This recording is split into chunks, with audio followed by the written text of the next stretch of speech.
Hello leaders, how you all? कैसे हैं आप सब? आई एम श्योर कि आज की इस वीडियो का बहुत सारे लोगों को दिखा है, क्योंकि जहां तक मेरा मानना है ये वीडियो बहुत इंपॉर्टेंट है। बहुत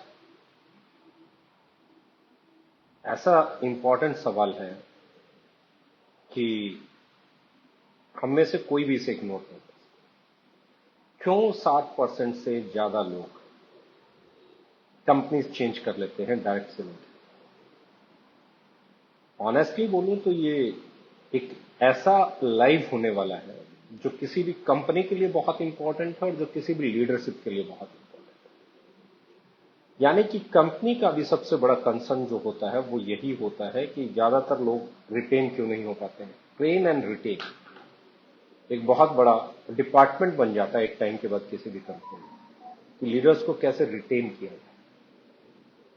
ऐसे ही एक बहुत बड़ा कंसर्न लीडरशिप के लिए भी होता है कि मेरी टीम बनती तो है लेकिन फिर कोई छोड़ जाता है, फिर कोई रहता है, कोई नहीं रहता है, कोई निकल जाता है, कोई कुछ होता है, कोई कुछ होता है। ये बहुत सीरियस, मैं इसे कह सकता हूं, डिस्कशन है, बहुत इंपॉर्टेंट टॉपिक है। और आई थिंक आपके आप में से बहुत सारे लोगों को लगता होगा, किस किस को लगता है कि ये बहुत सीरियस और कंसर्न एरिया है डायरेक्ट सेलिंग बिजनेस का, कि क्यों लोग अक्सर कंपनी चेंज कर लेते हैं। और यहां पे ना दो अलग अलग पॉइंट ऑफ व्यू बनते हैं। एक पॉइंट ऑफ व्यू लीडर्स से है। अब लीडर्स बदल लेते हैं तो क्या हमें उन लीडर्स को चीप मान लेना चाहिए, छोटा मान लेना चाहिए, या ये मान लेना चाहिए कि वो समझदार नहीं है, या ये मान लेना चाहिए कि वो गलतियां कर रहे हैं, बार बार गलतियां कर रहे हैं, या ये मान के चलना चाहिए कि ये पार्ट ऑफ बिजनेस है, या ये मान के चलना चाहिए इसे रोका नहीं जा सकता, ये मान के चलना चाहिए कंपनियां गलती कर देती हैं, या ये मान के चलना चाहिए लोगों की आदत ही हो गई है, या ये मान के चलना चाहिए कंपनियां संभालना ही नहीं जानती हैं। तो मतलब इसको अलग अलग पॉइंट ऑफ व्यू से आप देख सकते हैं। सबसे पहले मेरा जो कंसर्न एरिया ना वो है एक लीडर के पॉइंट ऑफ व्यू। एक कंपनी के पॉइंट ऑफ व्यू से मैं बाद में बात करूंगा, एक मैनेजमेंट के पॉइंट ऑफ व्यू से मैं बाद में बात करूंगा। पर क्योंकि आज के लाइव में सबसे ज्यादा लीडर्स जुड़े हुए हैं, तो लीडर्स को लेके मेरा सबसे पहले इंपॉर्टेंट है कि उनको एक चीज क्लियर हो। पहली चीज मैं कहना चाहता हूं कि ये कोई ऐसा एरिया नहीं है जिसमें आप लीडर्स को गलत मानें। क्योंकि मैं हमेशा से कहता आया हूं अपनी लाइफ में, जब तक जब मैं चेयर पे बैठा था तब भी मुझसे बहुत सारे लोग कहते थे, सर मैं चाहता हूं ये कंपनी मेरी आखिरी कंपनी हो जाए। तो मैं कहता था पहला क्राइटेरिया जो है ना कि आपकी कंपनी आखिरी हो पाए, उसका ये है कि आप उतना कमाएं जितना कमाने से आपका घर चल जाए। क्योंकि सबसे पहला अपना घर चलाना, अपना किचन चलाना, अपनी जरूरतें पूरी करना हर इंसान का पहला लक्ष्य होता है। प्राइमरी, मैं कह सकता हूं, एजेंडा रहता है किसी भी आदमी का काम करते हुए कि मेरा घर चलना है। जब किसी का घर नहीं चलता है ना, तो वो कुछ भी ट्राई कर सकता है, सही गलत, पेशेंस, इम्पेशेंस, बहुत सारी चीजें उसके लिए मायने नहीं रखती। उसके लिए जरूरी होता है कि मेरा घर चले। मैं कैसे ग्रो करूं, कितनी ग्रो करूं, किस तरीके से ग्रो करूं, वो सेकेंडरी हो जाता है। लीडर्स के लिए इंपॉर्टेंट है मेरा घर चले। तो ऐसे में जैसे मैंने पिछले वीडियो में बोला कि टीम सिलेक्शन इंपॉर्टेंट है, तो यहां पे मैं जो कहता हूं ना, ये एक बहुत बड़ा गलती हमसे जो होता है वो ये होता है कि हम जब किसी को इस बिजनेस में ज्वाइन कराते हैं, किसी भी डायरेक्ट सेलिंग कंपनी के अंदर कोई भी लीडरशिप जिसकी टीम में सबसे ज्यादा लोग छोड़ते हैं, उसमें जो सबसे मेजर रीजन होता है वो होता है, हम जब किसी को प्लान दिखाने जाते हैं, जब किसी को कन्विंस करने जाते हैं, तो बहुत सारे लोग एक गलती करते हैं कि वो हर चीज को ओवर क्लेमिंग में ले जाते हैं। बहुत बड़ी बड़ी बातें करने लग जाते हैं, बड़े बड़े सपनों की बातें करने लग जाते हैं। डे फर्स्ट जिस आदमी का मकसद घर चलाना है, उसके सामने लोग जगुआर, मर्सिडीज, रेंज रोवर, पता नहीं क्या क्या, लाखों करोड़ों के पे आउट, अचीवमेंट, बड़े घर, ऐसी बातें करने लग जाते हैं। जब आप ऐसी बातें करते हो, किसी भी इंसान को अपने बिजनेस में लाते हुए, दूसरी कंपनी से अपनी कंपनी में लाते हुए, या एक फ्रेशर को अपनी इंडस्ट्री में लाते हुए, दोनों ही कंडीशन में जब आप ऐसी चीजें करते हो तो हाई एक्सपेक्टेशन बन जाती है, बहुत बड़ी उम्मीदें बन जाती हैं, बहुत बड़े ख्वाबों के साथ बड़ी जिम्मेवारी आती है। अगर कहीं पे जो आपने सपने उसे दिखाए हैं जो आपने उससे वादे किए हैं, जो आपने उसे प्रोजेक्शन दी है, अगर वो प्रोजेक्शन पूरी होती हुई नजर नहीं आती, वो जो हाई एक्सपेक्टेशंस डेवलप हो गई हैं, वो जो बड़ी उम्मीदें बन गई हैं, जो आपने उसे बड़ी उम्मीदों का ढांचा बंधा दिया है, पुल बांध दिया है, वो बड़ी उम्मीदें जब उसकी पूरी नहीं होती हुई उसे नजर आती हैं तो उसे डिसअपॉइंटमेंट मिलता है, उसको फ्रस्ट्रेशन आता है, उसे लगता है कि मुझे झूठ बोला गया, उसे लगता है कि जो अपलाइन मेरी है, जो कंपनी मेरी है, जो सीनियर मेरा है, उसने मुझे धोखे से इस बिजनेस को ज्वाइन करा। और जैसे ही ये फीलिंग आती है, वैसे ही बॉन्ड जो है ना वो शटर्ड हो जाता है, टूट जाता है, अंडरस्टैंडिंग जो है ना वो खराब हो जाती है। तो हाई एक्सपेक्टेशंस डेवलप करना, हाई एक्सपेक्टेशंस रख, डिजायर ऑफ ओवरनाइट सक्सेस, ये सारी चीजें आपको इसी तरफ लेके जाती है। इन सारी चीजों के कारण जो सबसे बड़ा चैलेंज पैदा होता है वो यही होता है कि इसमें चेंज करने के, क्विट करने के चांसेस बढ़ जाते हैं। और अगर आप इस चीज को समझ लेंगे कि आपको अपने बिजनेस को सही से प्रेजेंट करना है, बनाने से पहले ऑथेंटिक प्रेजेंटेशन देना है, क्योंकि सामने वाला जो स्ट्रगल कर रहा है अपना घर चलाने के लिए, उसे आज आपसे लाखों करोड़ों मर्सिडीज, जगुआर, रेंज रोवर के वादे की जरूरत नहीं है। उसे इस वादे की जरूरत है कि आप उसका साथ देके, उसके साथ मेहनत करके, उसके साथ स्ट्रगल करके, उसके साथ एक एक टीम को बनवा के, उसकी सेल को डेवलप करवा के आप उस बिजनेस में उसे साथ दें, ताकि उसका बिजनेस बिल्ड हो जाए, वो अपने बच्चों की फीस दे पाए, अपने दूध का बिल, बिजली का बिल, पानी का बिल, घर का किराया देना है तो घर का किराया, ऐसी छोटी छोटी जरूरतें, बच्चों की स्कूल फीस, वो पूरी कर पाए। लेकिन जब हम इनकी बजाय ज्वाइन कराते हुए या अपनी दूसरी कंपनी से अपनी कंपनी में लाते हुए उससे बहुत बड़ी बड़ी ओवर कमिटमेंट कर लेते हैं और उसकी एक्सपेक्टेशंस बहुत बढ़ जाती हैं, चाहे वो कंपनी से बढ़ें, चाहे वो बिजनेस प्लान से बढ़ें, चाहे वो प्रोडक्ट से बढ़ें, चाहे वो अपलाइन से बढ़ें, चाहे वो लीडर से बढ़ें, वो बढ़ी हुई एक्सपेक्टेशन ही कल चल के उसको कंपनी चेंज करने के लिए मजबूर करती हैं, क्योंकि उसका दिमाग अब बड़ा चाहता है। उसको अब लगता है कि तू बहुत बड़े के काबिल है, उसे तू लगता है कि तुम्हें बहुत बड़ा हासिल होना चाहिए, तुम डिजर्व करते हो। वो डिजर्व करता हो नहीं करता हो, वो खुद को बहुत ओवर वैल्यूएट कर लेता है, क्योंकि उसने नहीं किया, आपने कराया है, बार बार कराया है, उसको फीड कर दिया है आपने। और ये जब भी आप गलती करते हो तो ऐसे में आपकी टीम का, कंपनी का चेंज कर लेना बहुत नॉर्मल और बहुत कैजुअल सी बात हो जाएगी। तो मेरी पहली जो इस मामले में मेरी अपनी राय है वो ये है कि authentic presentation, right presentation, simple presentation, सही प्रेजेंटेशन, उतना ही वादा जितने के वो लायक है, सहज सहज सीखता जाएगा, आगे बढ़ता जाएगा। जब तक वो सीखेगा नहीं, वो काबिल नहीं होगा। सिर्फ बड़े ख्वाब देखने से कुछ भी बड़ा हासिल होने वाला किसी को नहीं है। मैं हमेशा कहता हूं, बड़ी सोच और कम काबिलियत अक्सर लोगों को रास्ता भटकने के लिए मजबूर कर देती है। बड़ी सोच के साथ बड़ी काबिलियत का होना बहुत जरूरी है। बिना बड़ी काबिलियत के बड़ी सोच आपको सिर्फ भटका सकती है, आपको सही रास्ते पे नहीं ले जा सकती। तो ओवर एक्सपेक्टेशन एक ऐसा जहर है जो इस इंडस्ट्री में पिछले सालों में बहुत तेजी से फैला है और इसी के कारण स्विचिंग भी बहुत ज्यादा हुई है। दूसरी जो प्रॉब्लम होती है वो होती है टीम स्प्रिट, टीम नहीं बन पाना। आपने 100, 200, 400, 500 लोगों को जोड़ दिया, लोग तो जुड़ गए, लेकिन क्या वो टीम बनी? क्या उसमें टीम स्पिरिट आई? क्या उसमें एक दूसरे की मदद करने का जज्बा आया? क्या एक दूसरे की रिस्पेक्ट करने का जज्बा आया? क्या एक दूसरे का साथ निभाने का जज्बा आया? क्या एक दूसरे के साथ मिलके बिजनेस करने का जज्बा आया? क्या सुख दुख में साथ रहने का जज्बा आया? जब तक ये जज्बे नहीं आते तब तक टीम स्पिरिट नहीं है, तब तक टीम नहीं बनी है। लोगों को इकट्ठा करना टीम नहीं कहलाता है, लोगों को अपने साथ बिजनेस में ज्वाइन कराना टीम नहीं कहलाता है। जब टीम स्पिरिट नहीं बनी होती, जब अपलाइन और डाउनलाइन का बॉन्ड नहीं बना होता, जब कंपनी का और टीम का बॉन्ड नहीं बना होता, तब भी टूट जाना, छिटक जाना, दाएं बाएं हो जाना बहुत नॉर्मल सी चीज है।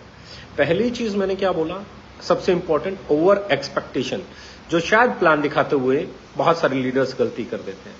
शायद मीटिंग सेमिनार्स में कंपनीज भी बहुत ओवर क्लेमिंग करके ये गलती कर लेती हैं और कम काबिलियत के साथ, कम ट्रेनिंग के साथ ज्यादा बड़े सपने रास्ते से भटका देते हैं। दूसरा मैंने कहा टीम स्पिरिट। जब आप सुख में दुख में एक दूसरे के साथ खड़े नहीं हो सकते, जब आप एक दूसरे को अप्रिशिएट नहीं कर सकते, जब आप एक दूसरे को साथ लेके नहीं चल सकते, जब आप एक दूसरे को अचीवमेंट के बारे में नहीं सोचते, चाहे वो कंपनी हो। कंपनी अगर सिर्फ अपने अपने प्रॉफिट के बारे में सोचेगी तो भी लीडर छोड़ देगा।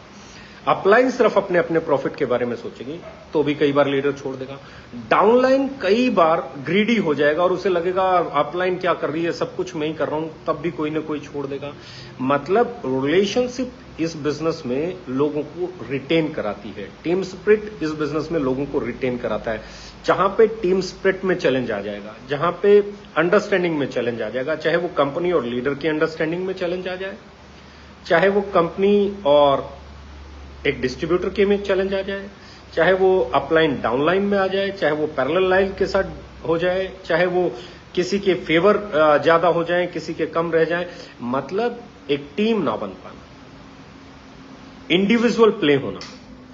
जहां पे भी इंडिविजुअल प्ले होना शुरू हो जाएगा, पार्सली प्ले होना शुरू हो जाएगा, किसी के लिए सब कुछ हो जाना, किसी के लिए कुछ नहीं होना, चाहे वो कंपनी एंड पे हो, चाहे वो लीडर्स के एंड पे हो, चाहे वो अपलाइन के एंड पे हो, मतलब यूनाइटेड नहीं हो पाना, मतलब एक टीम नहीं बन पाना, मतलब एक दूसरे के सुख दुख में साथ रहने की जज्बा नहीं पैदा होना, ये भी आपको उसी तरफ ले जाता है। ये भी एक लीडर को चेंज के लिए मजबूर कर देता है। वो सोचता रहता है, तो एक दिन वो सोचता है कि यहां मेरे बारे में सोचने वाला कोई नहीं है, ना कंपनी मेरे बारे में सोच रही है, ना अपलाइन मेरे बारे में सोच रहा है, ना सिस्टम मेरे बारे में सोच रहा है, मेरे मीटिंग नहीं हो पाई, मेरा सेमिनार नहीं हो पाया, मेरा ये नहीं।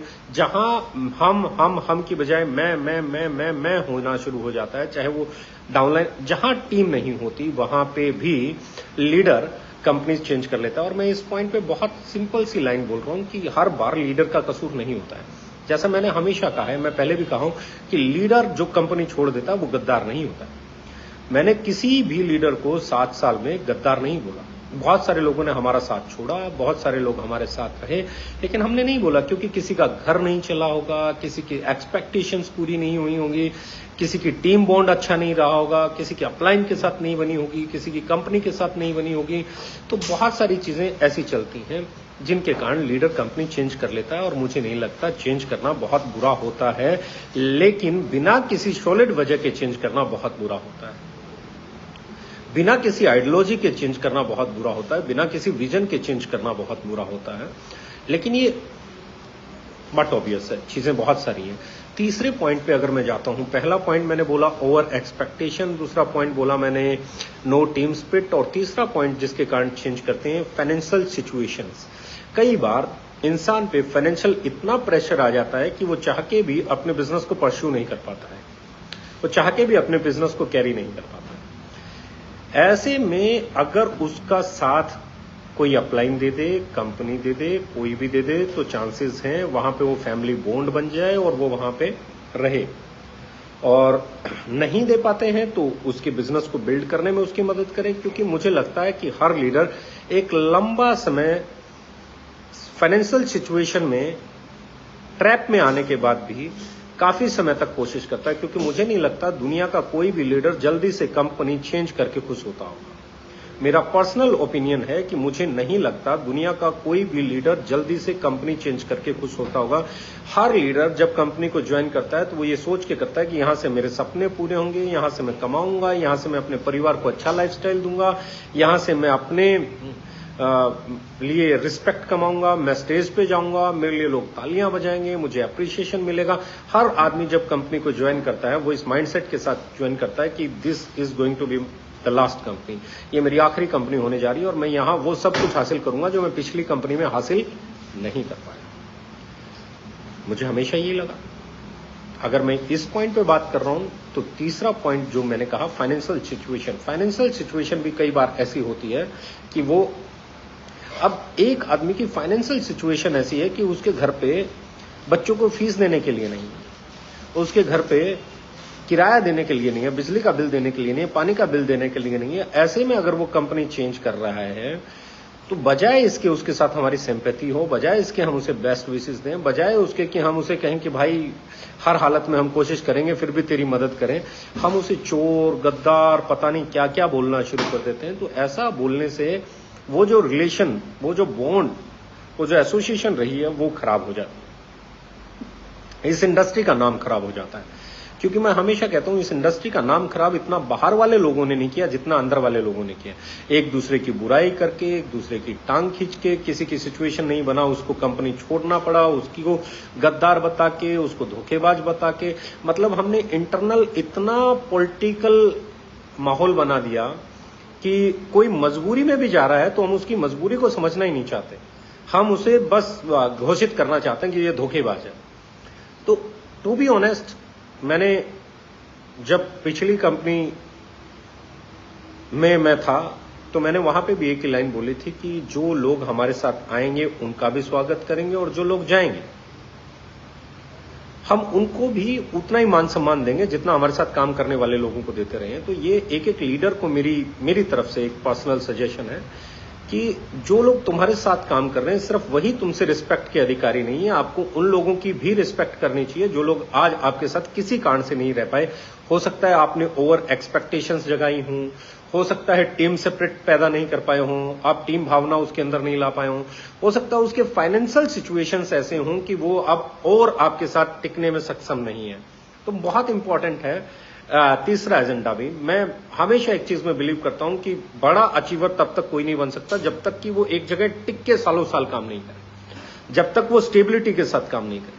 लेकिन मैं इसके साथ इस चीज का भी पक्षधर हूं कि अगर कोई मजबूरी में चेंज कर रहा है तो उसको हम लोग नीचा नहीं दिखाएं, उसको हम लोग उसकी मजबूरी को एक्सेप्ट करें, समझें, उसका साथ दें, तभी ये इंडस्ट्री बेटर होगी।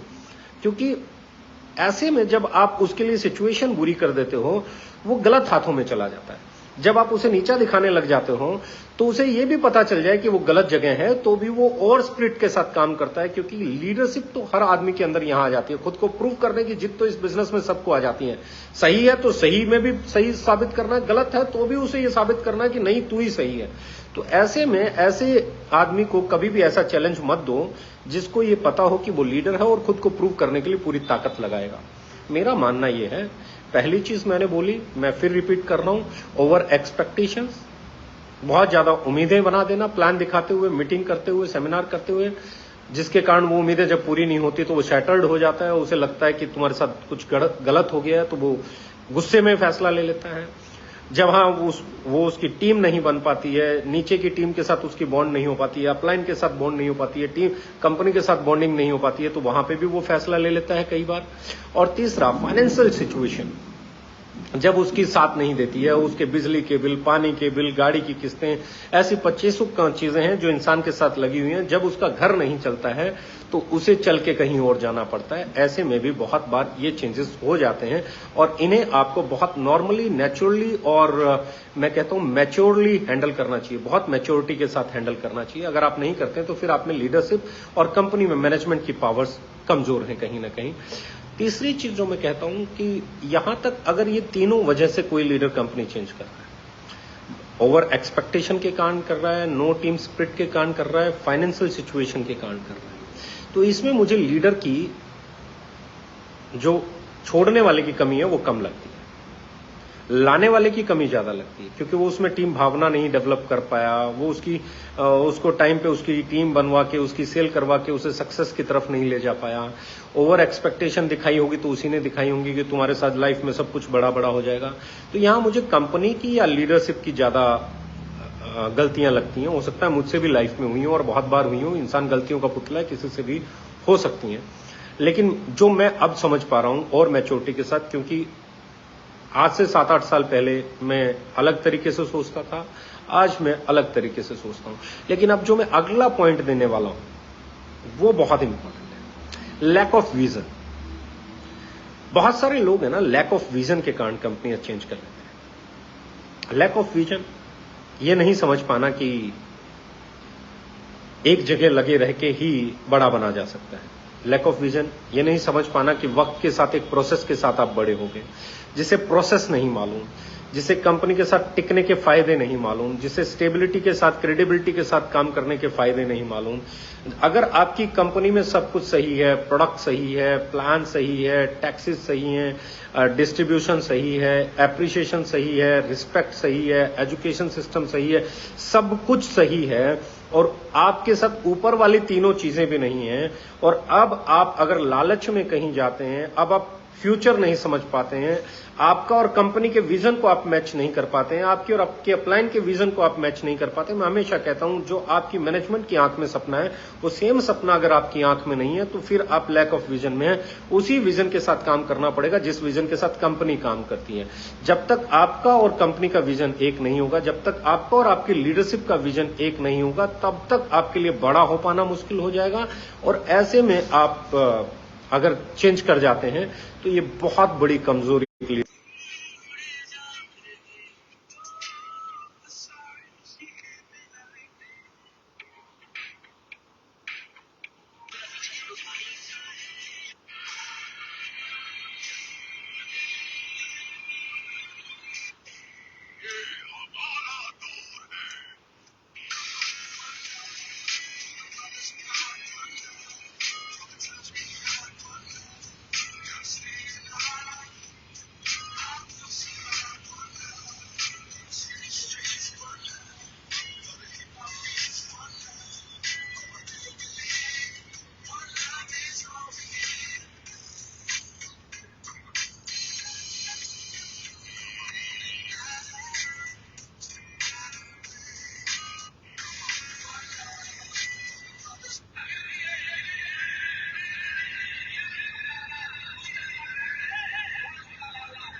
आवाज आ रही है क्या? अब आप मुझे सुन पा रहे हैं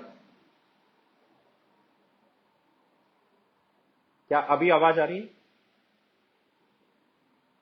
प्लीज मैसेज मी अगर आपके पास आवाज आ रही है तो।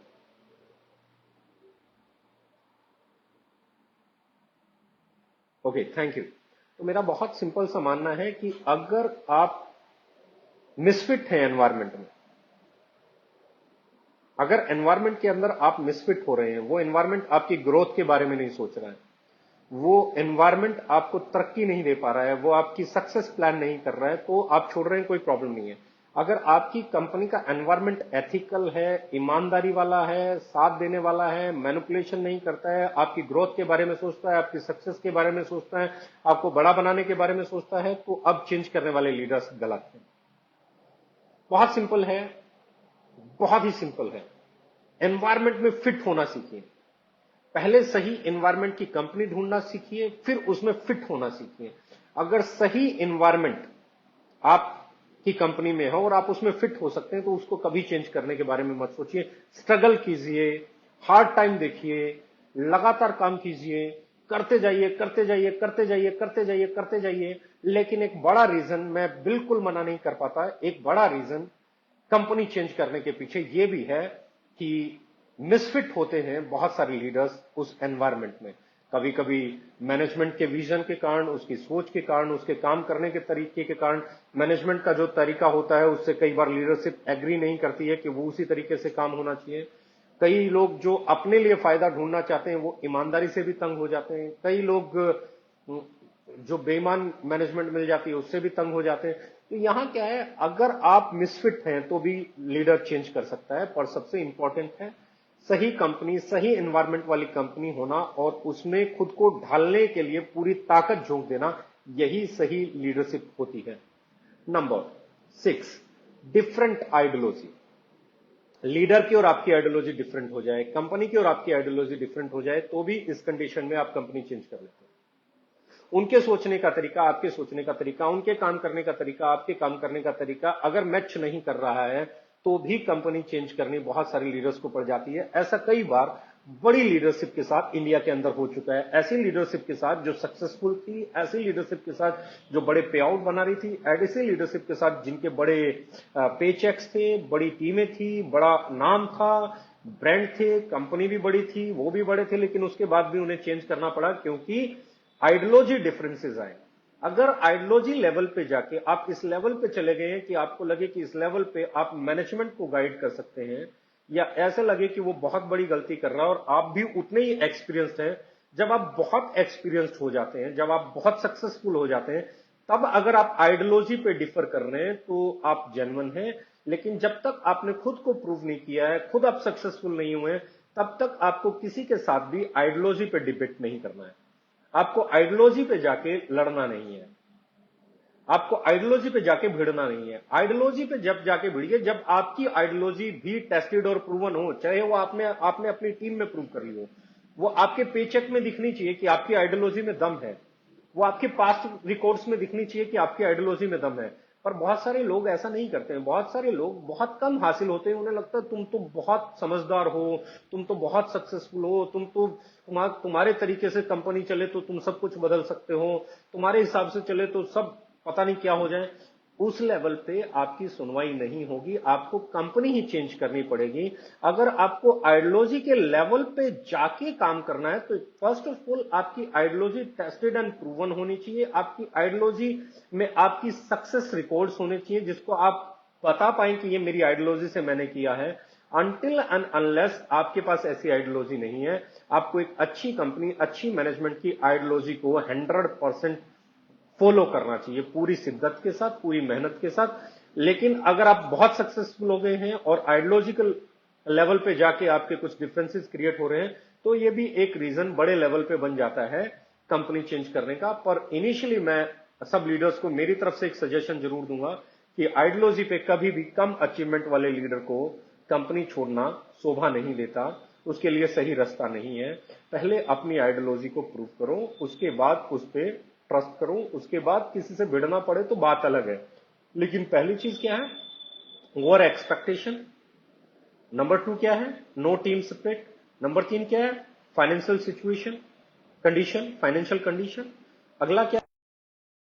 अगला क्या है? Lack of vision. अगला क्या है? Misfit in environment. अगला क्या है? Different ideology. और लास्ट में मैं कहता हूं टाइमिंग। टाइमिंग बहुत बड़ा फैक्टर है साहब चेंज करने का, क्योंकि टाइमिंग है ना एक चीज के बारे में बोलता है, and that is first mover advantage. Timing एक ऐसी चीज है जो आपको एक ही चीज के बारे में बताता है कि फर्स्ट मूवर एडवांटेज, ये समय है, फर्स्ट मूवर एडवांटेज मिलेगा। आप कहीं पे जाओगे, कोई अच्छी कंपनी आती है, कोई बड़ा प्लेटफॉर्म है, कुछ भी है, तो बहुत बार इस इंडस्ट्री में लोगों ने इसलिए चेंज कर लिया है कंपनीज को कि उन्हें लगता है कि फर्स्ट मूवर एडवांटेज मिलेगी। जैसे कल अगर मैं कहूं रिलायंस मार्केट में आ जाए, तो बहुत सारे लोग टाइमिंग के कारण उसे ज्वाइन करने के लिए चेंज कर जाएंगे। एक समय था हिंदुस्तान लीवर नेटवर्क के नाम से मार्केट में हिंदुस्तान लीवर ने कदम रखा था, तो बहुत सारे लीडर्स ने उस कंपनी में ज्वाइन कर लिया था क्योंकि उनको टाइमिंग सही लग रहा था कि इस समय इतनी बड़ी कंपनी आई है, उसमें ज्वाइन करना।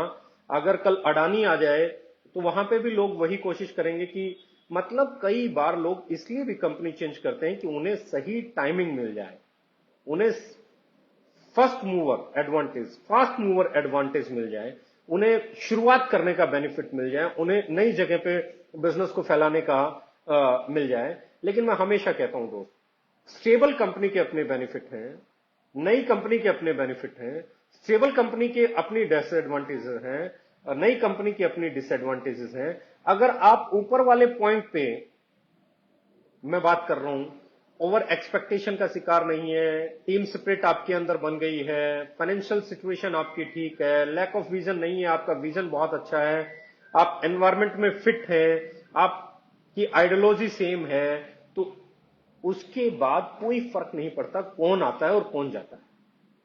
लेकिन अगर इनमें गड़बड़ है तो फिर लास्ट पॉइंट बहुत इंपॉर्टेंट हो जाता है, क्योंकि वहां पे हर आदमी फिर ऐसी कंपनी में जाना पसंद करता है जहां पे उसे फर्स्ट और फास्ट मूवर एडवांटेज मिल जाए। और बहुत सारे लीडर्स ऐसे हैं जो ऐसी जगह नहीं जाना चाहते, वो ऐसी जगह जाना चाहते हैं जहां कंपनी स्टेबल हो। दो ही लॉबी है, एक वो लॉबी है जो नई कंपनी को ज्वाइन करना चाहती है, एक वो लॉबी है जो स्टेबल कंपनी को ज्वाइन करना चाहती है। और दोनों के अपने ही एडवांटेज और डिसएडवांटेजेस है। आज की वीडियो में मेरा मानना जो सबसे इंपॉर्टेंट था वो ये था कि ये कुछ एक रीजन है जिनके कारण कंपनी चेंज होती है, और कंपनी चेंज करने वाले क्रिमिनल्स नहीं है, कंपनी चेंज करने वाले बुरे लोग नहीं है। इनमें अलग अलग कारण हो सकते हैं उनके चेंज होने के। लैक ऑफ विजन भी कारण हो सकता है, मिसफिट इन एनवायरमेंट भी कारण हो सकता है, डिफरेंट आइडियोलॉजी भी कारण हो सकता है, फाइनेंशियल कंडीशंस भी कारण हो सकता है, बहुत सारे कारण हो सकते हैं। तो सबसे पहले आपको अपनी टीम को समझना और समझाना आना चाहिए, उसे साथ लेके चलना आना चाहिए। चाहे आप कंपनी है, चाहे आप लीडर हैं, उनको जितना आप साथ लेके चलेंगे, उनके विजन को जितना आप डेवलप कर पाएंगे, साथ में रखने के लिए आपको टीम स्पिरिट पैदा करना, उनके अंदर विजन डेवलप करना, उनकी काबिलियत और सपने दोनों अगर आप एक साथ पैदा नहीं करेंगे तो आप ये चोट खाते रहेंगे। सिर्फ और सिर्फ सपने पैदा करने से, सपने दिखाने से आप स्टेबल लीडरशिप पैदा नहीं कर पाएंगे। सपने दिखाओ, लेकिन सपनों के साथ काबिलियत पैदा करने का जज्बा रखो और उसमें वो जज्बा पैदा भी करो। आपको उसे बार बार ये समझाना है कि ये सब कुछ हो सकता है, बशर्ते तुम सीखो, बशर्ते तुम करो। क्योंकि यहां पे बहुत लोगों के पास बड़े बड़े सोच है, थॉट प्रोसेस है, बड़े ड्रीम्स हैं, लेकिन एग्जीक्यूशन नहीं है, प्लानिंग नहीं है। डायरेक्ट सेलिंग में वो प्लानिंग मिल सकती है, वो ट्रेनिंग मिल सकती है, वो एग्जीक्यूशन करने का मौका मिल सकता है, आपको ड्राइव करने का मौका मिल सकता है, बहुत सारी चीजें आपको मिल सकती हैं। इसलिए मैं हमेशा कहता हूं कि जब किसी का ड्रीम बिल्ड करो तो उस ड्रीम को बिल्ड करते हुए 1,00,000 बार ये डायलॉग बोलो कि आपको सीखना पड़ेगा, आपको करना पड़ेगा, ताकि वो ये जान जाए कि ये अपने आप नहीं होने वाला है, तुम्हें इसके लिए करना पड़ेगा। लोगों का आना और जाना बहुत नॉर्मल प्रक्रिया है, लोग आएंगे भी, लोग जाएंगे भी, लेकिन सबसे इंपॉर्टेंट चीज है लोग एनवायरमेंट मिसफिट के कारण ना जाएं, लोग एथिकल प्रैक्टिसेस के को देखते हुए आपके साथ रहें, लोग आपकी अनएथिकल प्रैक्टिसेस के कारण ना जाएं, डिफरेंसेस के कारण ना जाएं। लोग वैसे जाना चाहें तो जाएं, और ये इसलिए नहीं जाएं कि उनके अपलाइन ने उनकी मदद नहीं की, कंपनी ने उनकी मदद नहीं की, उन्होंने वो मेहनत करने के लिए तैयार था, किसी ने उनको डायरेक्शन नहीं दी, किसी ने उनका हाथ नहीं पकड़ा, कोई ने साथ लेके नहीं चला। ये बहुत इंपॉर्टेंट है। और आज का मैं बहुत सिंपल बोल रहा हूं कि अगर आप इस बात से कभी भी एज ए लीडर परेशान होते हो कि आपकी टीम क्यों छोड़ती है, तो इस वीडियो को सुनना और इन पॉइंट्स पे काम करना शुरू कर देना। आपको ओवर एक्सपेक्टेशन देने से अपनी टीम को बचना, काबिलियत पैदा करने की तैयारी करना। जिस दिन आप उन्हें ओवर एक्सपेक्टेशन देने के बजाय ट्रेनिंग देने में बिलीव करने लगोगे, पहला पॉइंट आपका एलिमिनेट हो जाएगा। पहले पॉइंट के कारण आपके लोग नहीं छोड़ेंगे। टीम स्पिरिट पैदा करो, उनके सुख में, दुख में उनके साथ खड़े हो, उनके बारे में सोचो, उनको डेवलप करने के बारे में सोचो, उनको काबिल बनाने के बारे में सोचो, उनको कामयाब बनाने के बारे में सोचो। उनके घर में, आपके घर में उनके लिए रिस्पेक्ट होनी चाहिए, उनके घर में आपके लिए रिस्पेक्ट होनी चाहिए। टीम स्पिरिट पैदा करो तो दूसरे पॉइंट को भी एलिमिनेट किया जा सकता है और मिनिमम किया जा सकता है कि आपकी टीमें कम से कम क्यों छोड़े। क्योंकि पहला, आपने और एक्सपेक्टेशन नहीं दिया, सही प्रेजेंटेशन दी, वैलिड प्रेजेंटेशन दी, सही रास्ता जोड़ते हुए और साथ में लेके चलते हुए उसे दिखाया। नो टीम स्पिरिट की बजाय आपने उसमें टीम स्पिरिट डाला, आपने उसे एहसास दिलाया कि आपकी उसके हर सुख दुख में उसके साथी हैं, आप उसके बिजनेस पार्टनर हैं, आप उसको हमेशा साथ रखेंगे। अगर आपका भला होगा तो उसका भी भला होगा, आप जीतेंगे तो वो भी जीतेंगे, आपको 2 रोटी मिलेगी तो उसको भी 2 रोटी मिलेगी। जिस दिन ये फीलिंग आपने डेवलप कर ली तो आपका दूसरा पॉइंट भी एलिमिनेट हो जाएगा, वो आपको छोड़ के नहीं जाएगा। फाइनेंशियल सिचुएशन जब किसी की टाइट होती हैं तो आपको उसमें उसको और जज्बा पैदा करके मेहनत करनी है, उसका साथ देना है, उसको सही डायरेक्शन देनी है, उसकी सेल को बढ़ाना है, उसकी टीम को बढ़ाना है, उसमें सही कल्चर देना है, उसमें पेशेंस को डेवलप करना है। और आप हमेशा उसकी फाइनेंशियल सपोर्ट नहीं कर पाएंगे, लेकिन उसे ये नहीं लगना चाहिए कि वो इस सिचुएशन में अकेला है। अगर आप उसके साथ शिद्दत से खड़े हैं और काबिल हैं उसकी मदद करने लायक, उस समय आप उसके साथ खड़े हैं, तो मुझे लगता है तीसरे पॉइंट को भी आप काफी हद तक एलिमिनेट कर सकते हैं कि वो आपका साथ ना छोड़े, वो आपके साथ रहे। लैक ऑफ विजन एक ऐसी चीज है जो तब डेवलप होता है जब आप उसे डे फर्स्ट से सही ट्रेनिंग में नहीं ले जाते हैं, मीटिंग में नहीं ले जाते हैं, सेमिनार में नहीं ले जाते हैं, अपलाइन से नहीं मिलाते हैं, काउंसलिंग नहीं कराते हैं, मैनेजमेंट की ट्रेनिंग में नहीं ले जाते हैं। जब ये सब कुछ करने लग जाते हैं, उसका विजन आप पहले दिन से डेवलप करना तैयार कर देते हैं। मेहनत करनी पड़ेगी, टाइम लगेगा, 3-4 साल लगेंगे, 5 साल लगेंगे, ये होगा, ऐसे ऐसे आपको ग्रोथ मिलेगी, यही आपको चैलेंजेस आएंगे। जब आप उसे चैलेंजेस के बारे में पता होता है, जब उसको प्रॉब्लम्स के बारे में पता होता है, जब उसको प्रोसेस के बारे में पता होता है, टाइमिंग के बारे में पता होता है, फेजेस के बारे में पता होता है, तो उसका विजन अपने आप डेवलप हो जाता है और बहुत चांसेस हैं कि वो आपको छोड़ के ना जाए। एनवायरमेंट में अगर मिसफिट है तो दो चीजें याद रखना, जो आपके एनवायरमेंट, सही एनवायरमेंट अगर आपका नहीं है तो कोई भी अच्छा लीडर आपके साथ रहेगा नहीं, जाएगा। अपने एनवायरमेंट को ठीक करो, और आपका एनवायरमेंट बहुत अच्छा है और उसमें कोई गलत आदमी आ गया है तो वो जाए ना जाए, आप ही उसे भेज दो तो भी अच्छा है। तो तीसरी चीज आपको कोशिश करनी है कि आपका एनवायरमेंट फैमिलियर एनवायरमेंट हो, जहां किसी की फैमिली आपकी हैप्पीनेस लेके जाती हो, ट्रस्ट लेके जाती हो, आप पे भरोसा कर पाए, आपका साथ दे पाए। ऐसी लीडरशिप का होना बहुत इंपॉर्टेंट है।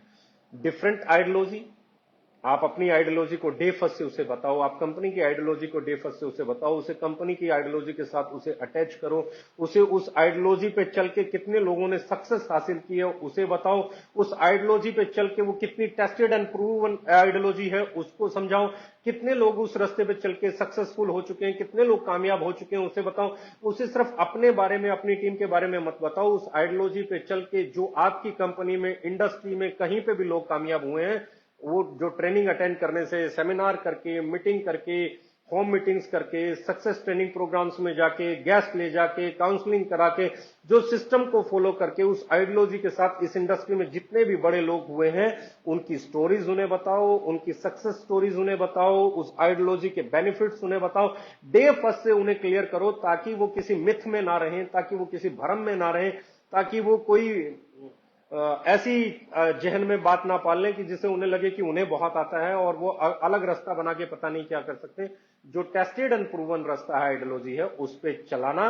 डे फर्स्ट से अगर आप जिसको अपने बिजनेस में लेके आ रहे हो उसके ऊपर सिर्फ प्लान दिखाना, मीटिंग करना, सेमिनार करना इंपॉर्टेंट नहीं है, उसकी काउंसलिंग करना, आइडियोलॉजी पे काउंसलिंग करना, विजन पे काउंसलिंग करना, हर वीक में, 10 दिन में, 15 दिन में अपनी टीम को लेके बैठना, उसके विजन को, उसकी आइडियोलॉजी को क्लियर करते रहना, यही एक अच्छी लीडर का काम होता है। और इस पे जो काम करता रहेगा उसके चांसेस उसकी टीम के जाने के कम हो जाएंगे।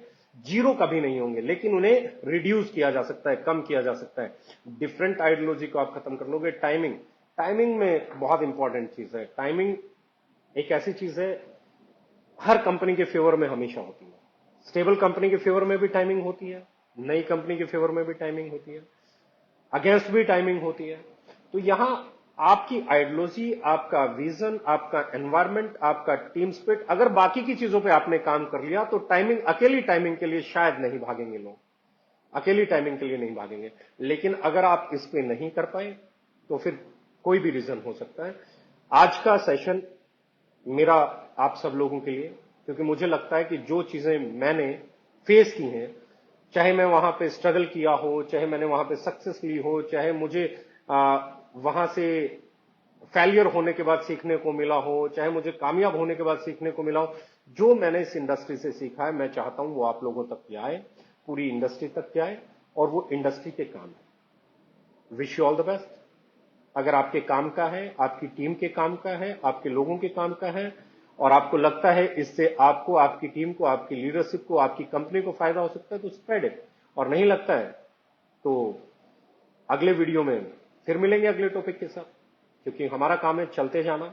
जो हमें इस इंडस्ट्री से हमने सीखा है, जो आप जैसे लीडर से हम लोग डिस्कस करके सीख पाए, अभी भी चलता रहेगा वो सीखना, सिखाना, मिलना जुलना लोगों से, और आगे और बेटर करने के लिए चीजें चलती रहेंगी। मैं चाहता तो YouTube पे डाल सकता था, और मैं YouTube की बजाय अगर यहां डाल रहा हूं तो रीजन ये है कि आप लोगों के लिए लाइव सुनना बहुत आसान हो जाए, आपके लिए स्प्रेड करना आसान हो जाए, क्योंकि इंपॉर्टेंट कमर्शियल्स नहीं है मेरे लिए, कमर्शियल की कोई वैल्यू नहीं है इस नॉलेज के लिए, क्योंकि इस नॉलेज से मेरा घर चला है, इस नॉलेज से मेरे सपने पूरे हुए, इस नॉलेज से ही आज अगर मैं कुछ हूं तो आप लोगों का सिखाया हुआ है।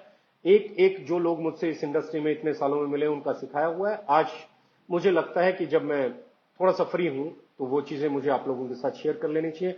अगर आप लोगों में से किसी एक की लाइफ में भी पॉजिटिव चेंजेस आ पाए, एक का भी बिजनेस बेटर हो पाया, तो मुझे लगेगा कि मैंने वो अचीव कर लिया जिसे अचीव करने के लिए मैं ये सेशन शुरू कर रहा हूं। Love you all. Thank you very much. All the best. Let's build a better industry.